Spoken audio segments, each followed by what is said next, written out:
नमस्कार दोस्तों, यह है हमारी 8वीं टेस्ट डिक्टेशन है जिसकी स्पीड 100 शब्द वर्ड प्रति मिनट की गति से रहेगी। डिक्टेशन स्टार्ट होगी। Ready start.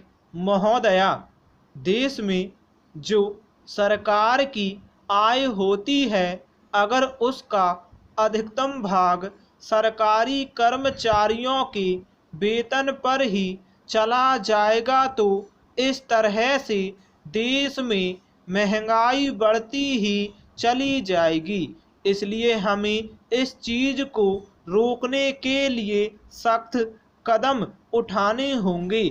आज देश में जो लोग काला धंधा करते हैं उनके साथ सख्ती से निपटना होगा और जो बड़े व्यापारी हैं उनके साथ भी सख्ती बरतनी होगी। सरकार की इस समय जो नीति है उसकी जो विचारधारा है उस पर हमें पुनः विचार करना होगा ताकि इस देश की हालत में सुधार हो सके। 20 करोड़ रुपए का अनाज जो बाहर से मंगाया जा रहा है इस पर मुझे कोई आपत्ति नहीं है। सरकार ने एक बार अनाज का व्यापार अपने हाथ में लिया था और उसके बाद फिर सरकार ने व्यापारियों के भरोसे पर इसे छोड़ दिया, लेकिन व्यापारियों ने सरकार तथा जनता को धोखा दिया और उसका परिणाम यह हो रहा है कि अनाज के दाम बहुत ज़्यादा बढ़ गए हैं और वह जनता को आसानी से उपलब्ध नहीं है। इस संबंध में सरकार ने अभी तक जो कदम उठाए हैं वे भी सहायक सिद्ध नहीं हुए हैं। Paragraph change. महोदया, अभी हमारे कई सदस्यों ने कहा कि सरकार बाहर से इतना अनाज मांगने पर जो धन खर्च कर रही है उस धन को अगर हमारे देश के किसानों को देती तो हमारे देश के किसान अनाज का उत्पादन बढ़ाते और हमको दूसरे देशों का मुंह नहीं देखना पड़ता।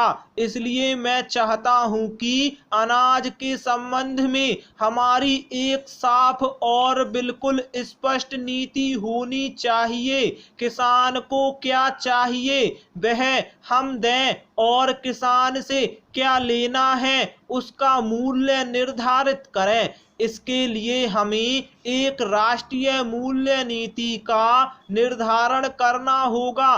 किसान का क्या खर्च होता है अनाज उत्पादन करने में और उसको किस भाव पर दूसरी चीजें मिलती हैं, इन दोनों में तालमेल होना चाहिए। किसान गेहूं पैदा करे, किसान चना पैदा करे, किसान गन्ना पैदा करे तो उसको कुछ तो लाभ होना चाहिए। मैंने पहले भी कहा था कि खेती को नुकसान का धंधा नहीं मुनाफे का धंधा बनाने पर ही देश में अनाज का उत्पादन बढ़ेगा और खाद्यान्न की समस्या हल होगी।